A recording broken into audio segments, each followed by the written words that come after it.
আসসালামু আলাইকুম রহমতুল্লাহ। আজকে আপনাদের সামনে আমি যে গাড়িটি নিয়ে আসলাম এটি হলো ল্যান্ড রোভার ডিসকভার স্পোর্টস 2015 মডেলের একটি অকটেন ভার্সনের গাড়ি।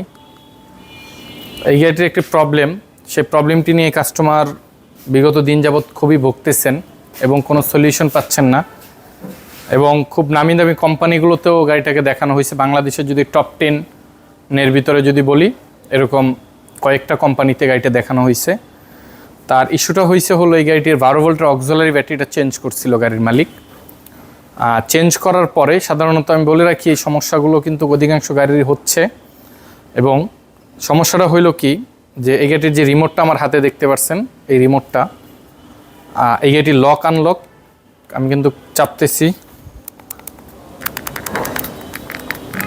যদিও আপনারা দেখতে পান না, কিন্তু আমি ভয়েসটা যেন শোনা যায় এই জন্য আমি আপনাদেরকে দেখিয়ে দিচ্ছি। কোনো রেসপন্স নাই রিমোটের। আচ্ছা, এখন আমি ভাবতে পারি যে এই রিমোটের ব্যাটারিটা খারাপ হইতে পারে, কিন্তু এটার ব্যাটারি চেঞ্জ করা হয়েছে, দেন তারপরেও কোনো রেসপন্স নাই। এটা কিন্তু ব্যাটারি ওকে এবং রিমোট ওকে আছে, সেটা আমি আপনাদেরকে ইনশাআল্লাহ তাআলা দেখাবো।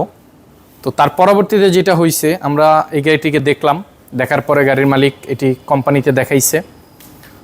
বাংলাদেশের নামি দামি 2-3টা কোম্পানিতে এই গাড়িটিকে দেখানো হয়েছে, এবং দেখানোর পরে তারা যেটা বলতেছে, এই গাড়িটির কন্ট্রোলার কেটে গেছে, আনুষঙ্গিক আরও অনেক কিছু কেটে গেছে। এটার একটা খুব একটা অ্যামাউন্ট, মোটামুটি প্রায় ভালো একটা অ্যামাউন্ট কস্ট যাবে। সাধারণত আমরা জানি যে আমাদের দেশে ইউরোপিয়ান গাড়ি বলেন কিংবা আমেরিকান গাড়ি বলেন, বিশেষ করে এশিয়া ব্যতীত ইউরোপিয়ান গাড়িগুলো বলেন, যদি ইউরো সাইটের কিংবা এশিয়া আপনার এই কী বলে ইউএসএ কিংবা ইউরোপিয়ান জার্মানি ব্র্যান্ডের BMW, মার্সিডিস কিংবা ফোর্ড কিংবা যে কোনো ব্র্যান্ডের গাড়িগুলোর ক্ষেত্রে কি হয়, যে আমাদের দেশে পার্টসও অ্যাভেলেবেল নেই এবং এটা সম্পর্কে বোঝনেওয়ালা লোকও অ্যাভেলেবেল না, স্বাভাবিক ব্যাপার। কিন্তু দীর্ঘদিন যাবৎ বিশ্বাসের সাথে আমরা সার্ভিস দিয়ে আসতেছি, শুকর আলহামদুলিল্লাহ। আজকে এই গাড়িটারও আপনাদেরকে সার্ভিস শুরু থেকে শেষ পর্যন্ত দেখানোর চেষ্টা করব। তো এটার যেই প্রবলেমটা হচ্ছে, এটার রিমোটে কোনো কাজ করতেছে না। ইভেন্ট গাড়ির ভিতরের অবস্থাটা যদি বলি, গাড়ি কিন্তু স্টার্টও হয় না। আসেন দেখি, এদিকে আসেন। ভিতরের অবস্থাটা যদি আপনাদেরকে একটাবার বলি, এই গাড়িটা কিন্তু স্টার্ট হয় না। স্টার্ট হয় না বলতে কি, যেরকম চাবিটা আমার হাতে, আপনি খেয়াল করতেছেন আমার কোনো পাওয়ার নাই। আর ওইদিকে আসেন, আরও কাছে আসেন, ক্লোজ হন। হ্যাঁ, প্রয়োজনে ফ্ল্যাশ জ্বালান। হ্যাঁ, কোনো ইয়ে নাই। দেখেন রং স্মার্ট কি, খেয়াল করেন, আমি আপনাদেরকে দেখাই। এখানে মেসেজটা দেখেন, স্মুথলি দেখানোর চেষ্টা করতেছি। এই যে দেখেন চাবি, হ্যাঁ আমি এই যে পুশ চাপতেছি, দেখেন এখানে মেসেজ, কি মেসেজ আসতেছে এখানে, smart key not recognition response this please. ও আমাকে বলতেছে এইখানে show and press start button. হ্যাঁ, আমি কিন্তু শো এবং এই যে চাবি, এই যে চাবি, ঠিক আছে। আচ্ছা, এই যে চাবি।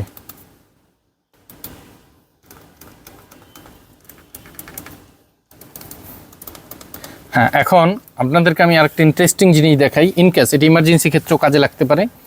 ধরেন এরকমটা আপনি ফেস করতেছেন, ব্যাটারি খারাপ থাকলে এরকম হয়, যদি কির ব্যাটারি খারাপ থাকে তখন হয়, বাট এটা ব্যাটারি চেঞ্জ করা, সেটা আপনাদেরকে আমরা স্টেপ বাই স্টেপ দেখাবো। তখন আপনার করণীয় কি আছে, এইখানে নিচে এই যে একটা স্পেস আছে, ফ্ল্যাশ চালাও, এই যে স্পেসটা আমার হাতটা দেখছেন, এই যে দেখেন চাবিটা, এই আমি ধরলাম, এই যে দেখছেন স্পেসটা দেখা যাচ্ছে। আচ্ছা, আচ্ছা আমি ধরলাম, উপরে দেখাও, এই যে আমি পুশ বাটনটা চাপ দিলাম, দেখেন পাওয়ার চলে আসছে। হ্যাঁ, ইভেন গাড়ি বিসমিল্লাহ, গাড়ি স্টার্ট করলাম, গাড়ি স্টার্ট হয়ে গেছে। এটা হলো এই গাড়ির ইমার্জেন্সি স্টার্টের ক্ষেত্রে। এই যে দেখেন অফ করলাম, এই যে দেখেন আর কিন্তু হচ্ছে না, ঠিক আছে, আর কিন্তু হচ্ছে না, মেসেজটা দেখা যাচ্ছে। হ্যাঁ, আর কিন্তু হচ্ছে না, ঠিক আছে। হ্যাঁ, তো এই হলো এটার ইস্যুটা। আচ্ছা, এখন যে জিনিসটা হলো, স্বাভাবিক ব্যাপার, এরকম একটা প্রবলেম হইলে আমাদের কি করণীয়, আমরা ফার্স্টে স্ক্যান করব। তো আমি ফার্স্টে ইগনিশনটা দিয়ে নিলাম। ইগনিশনটা কিন্তু বেশি সময় থাকে না, এটা খুবই শর্ট টাইম থাকে। আমি খুবই শর্ট টাইমে স্ক্যান করব। দেখিয়ে দিই কেন, আরও ক্লোজ হও। হ্যাঁ, আমরা একটু শর্ট টাইমে আমরা স্ক্যান করব। আমাদের কিন্তু ক্যান কমিউনিকেশন সব কিন্তু ওকে, ঠিক আছে, আমাদের কোনো ক্যানে কোনো ফেল নাই, কোনো ইয়ে নাই, সব কিছু ওভারঅল ওকে আছে আমাদের। গ্রাউন্ড ক্যান এবং ব্যাটারি ভোল্ট সব কিছু আমাদের আছে। হ্যাঁ, ইভেন্ট আমাদের স্ক্যানারও দেখাচ্ছে ব্যাটারি প্রায় 12.70 12.80 মোটামুটি ওভারঅল ওকে। এখানে কিন্তু ডিটেল চলে আসছে, এটা চেসিস থেকে শুরু করে সব কিছু। আচ্ছা, যাই হোক, এই যে আমরা খুব শর্ট টাইম, এটা কিন্তু থাকে না, এটা চলে যায়। হ্যাঁ, এবং ও একটা সময় ইয়ে পরে ও চলে যাবে। আপনারা যদি খেয়াল করেন এটার কিন্তু কোনো ট্রাভেল কোড নাই। সবচেয়ে ইন্টারেস্টিং ব্যাপার হলো এটার কোনো ট্রাভেল কোড নাই। মানে একটা ডায়াগনোসিস করার পরে যে আমার যে এই চাবিটা যে কাজ করতেছে না, আমার এই চাবিটা যে মিসিং, কিংবা এই চাবিটা যে আমার যে কোনো রেসপন্স করতেছে না, কিংবা আমার গাড়ি যে স্টার্ট হচ্ছে না, এটার জন্য তো কিছু কন্ট্রোলার কিংবা কোনো কিছু কেটে গেলে এটার ইয়ে থাকবে, ডেটা থাকবে। বাট খুবই সূক্ষ্ম ব্যাপার হলো এটা, যেটাতে কোনো ট্রাভেল কোড নাই এবং কোনো হিস্টোরি কিংবা কোনো ধরনের কোনো ডিটিসি নাই। হ্যাঁ, ডায়াগনস্টিক ট্রাভেল কোড, কোনো ডিটিসি নাই। এটা হলো সবচেয়ে সূক্ষ্ম ব্যাপার, এই জন্য অনেকে এই গাড়ির রোগটা বুঝতেছে না কিংবা বোঝে নাই। তো যাই হোক, আমরা আপনাদেরকে এই গাড়ি একদম কমপ্লিট করা পর্যন্ত আপনাদেরকে দেখিয়ে দিব আমরা। তো তার ভিতরে তো এটা আপনারা দেখতেছেন যে গাড়ির যে রিমোটটা আপনাদেরকে চেক করিয়ে দেখাবো আমরা। আমাদের স্ক্যানিংটা আগে শেষ করি, দেন এটা স্টেপ বাই স্টেপ করবো, বেশি লং করব না। হ্যাঁ, তো এদিকে আসেন, ক্লোজ হন, একটু কাছে আসেন। দেখেন স্ক্যানিং রিপোর্টটা আপনাদেরকে দেখাই আমি, একদম ক্লিয়ার। জাস্ট খালি বিসিএম একটা code, interior monitor sensor, motion sensor, ঠিক আছে, ইন্টেরিয়র মোশন সেন্সর। মোশন সেন্সরটা সাধারণত এই যে এখানটাতে, ঠিক আছে। আর এটা সাধারণত স্মোকের জন্য কাজ করে, কিংবা গাড়িতে ধরেন কোনো কিছু থাকলে তখন ওইটার সাথে কাজ করে। এটার সাথে আসলে এই চাবি সিস্টেমের কোনো সম্পর্ক নাই। আচ্ছা, ঠিক আছে। তো আপনাদেরকে আমি এই রোগটা কিন্তু খুব ইন্টারেস্টিং, আপনারা দেখছেন তো আশা করি।